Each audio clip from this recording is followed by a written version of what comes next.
एक समय की बात है जब एक छोटे से गांव में रहता था एक किसान धर्मपाल नामक। धर्मपाल खेती बाड़ी करके खुद फसल उगाता था।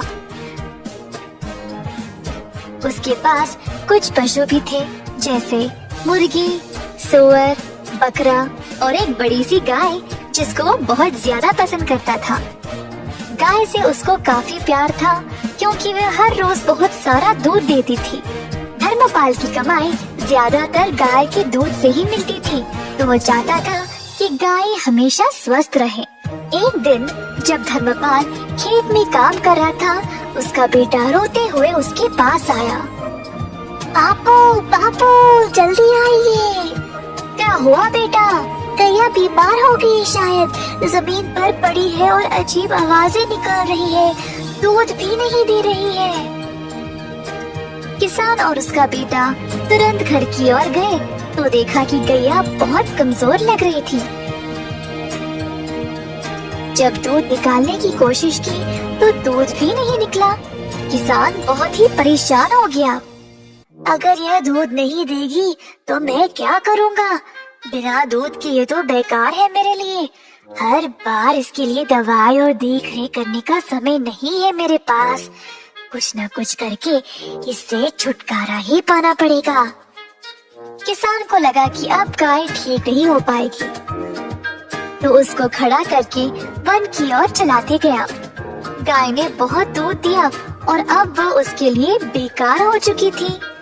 जंगल के भीतर पहुंचने के बाद किसान ने गाय को खुला छोड़ दिया और वहां से चला गया। बेचारी गैया अकेले और असहाय खड़ी रही। थोड़ी देर बाद गाय जंगल से डरने लगी और वहां से निकलने का रास्ता ढूंढने लगी। अपनी हिम्मत जुटाकर चलने लगी। बहुत देर बाद आखिरकार वह खुली जगह पर पहुंच गई, पर उसको पता ही नहीं था कि वह कहाँ आ गई। अचानक से उसने एक छोटा सा घर देखा और जल्दी उसकी ओर चलने लगी। घर तक पहुंचते ही वह थकावट से बेहोश गिर पड़ी दरवाजे के पास। यह एक गरीब आदमी मधु का घर था। सुबह सवेरे मधु बाहर आया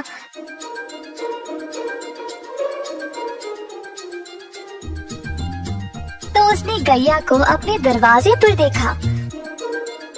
गैया बहुत बीमार लग रही थी और मधु को उसकी यह हालत देखकर बहुत दुख हुआ। उसने अपनी पत्नी को बुलाया मदद के लिए।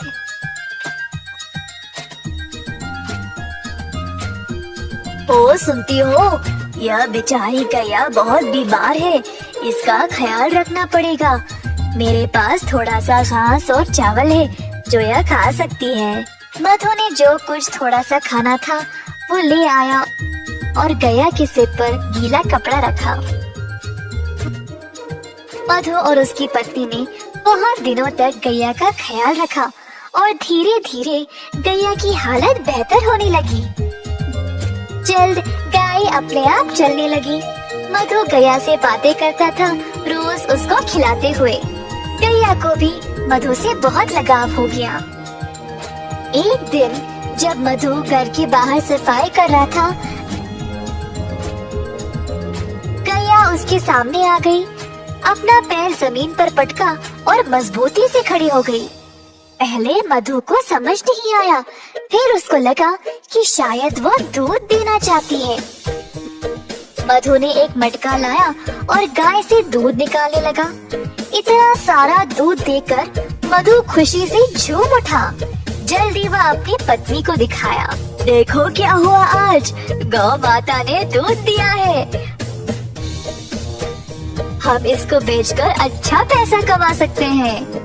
ये तो कमाल हो गया जी, प्रभु ने हमारी प्रार्थना सुन ली।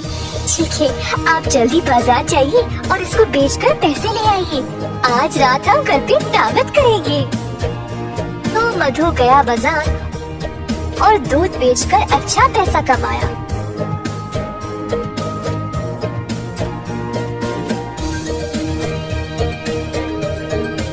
उसने भगवान को धन्यवाद किया उसको गैया देने के लिए।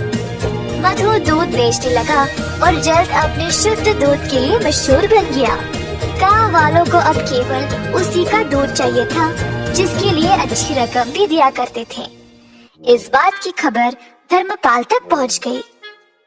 मेरी गैया को चुराने की हिम्मत कैसे हुई इसकी, और अब वह अच्छे पैसे कमा रहा है। मैं अभी जाकर उसको वापस लूंगा, वो तो मेरी गाय है। धर्मपाल गया मधु के घर। मैंने सुना मेरी गैया तुम्हारे पास है और तुम उसका दूध बेच रहे हो। ये तुम्हारी नहीं है, दे दो मुझे वापस। यह सच नहीं है, गाय बहुत बीमार थी और मरने वाली थी। तुमने इसका ख्याल नहीं रखा, पर मैंने इसको ठीक किया है, तो यह मेरी है। तुम गाय को वापस नहीं ले सकते। मैं चुपचाप नहीं बैठने वाला, ग्राम प्रधान के पास जाकर उनसे बात करूंगा। अब वही फैसला करेंगे। तो दोनों आदमी ग्राम प्रधान के पास जाकर अपनी समस्या सुनाई। तो यह है तुम लोगों की समस्या, यह तो बहुत आसान है, मैं हल कर दूंगा, चिंता न करो। धर्मपाल को लगा अब वह जीत ही गया।